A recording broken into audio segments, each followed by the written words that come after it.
அத்தே, என்ன வாசம் இது! என் ஆளே தினமும் சாம்பார் கேக்குறான். இது எப்படி பண்றது? சொல்லுங்க தே. அட இதுல என்ன இருக்குடி, மிளகா தனியா சரியா இருக்கணும். அதுதான் முக்கியம். அதாவது தவறுனா வேலையாகாது. ஒன்றா போட்டுட்டு வறுக்காதே, ஒவ்வொன்னையும் தனியா வறுக்கணும். அப்பதான் மனம் வரும். அத ஃபர்ஸ்ட் மனசுல வை. வெந்தயம் கொஞ்சம் தான் போடணும், அதிகமா போட்டா கசப்பாகிடும். நம்ம கையால இதுதான் சரியான அளவு. கவனமா பண்ணு.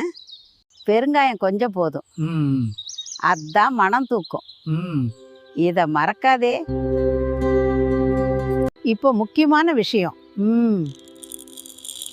கொஞ்சம் துவரம்பருப்பு சேர்க்கணும். இததான் ரகசியம்.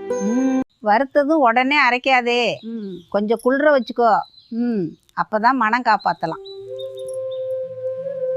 நைஸா அரைச்சிக்கோ. பொடி ஸ்மூத்தா இருக்கணும். சாம்பார்ல கலந்தா நல்லா வரும். கொஞ்சம் கோஸ் இருந்தா வேலையாகாது. இப்படிதான் பண்ணணும், புரிஞ்சுதா? அப்பதான் சாம்பார் நன்றா வரும். ஒரு தடவை பண்ணி பார்த்தா தெரியும். அதுக்கப்புறம் நீயே இதே பண்ணுவ. சரி அத்தே, இப்ப எனக்கும் புரிஞ்சிடுச்சு. இப்படி இன்னும் சொல்லுங்கன்னா லைக் பண்ணி காமெண்ட் போடுறேன். நீங்க சப்ஸ்கிரைப் பண்ணுங்க.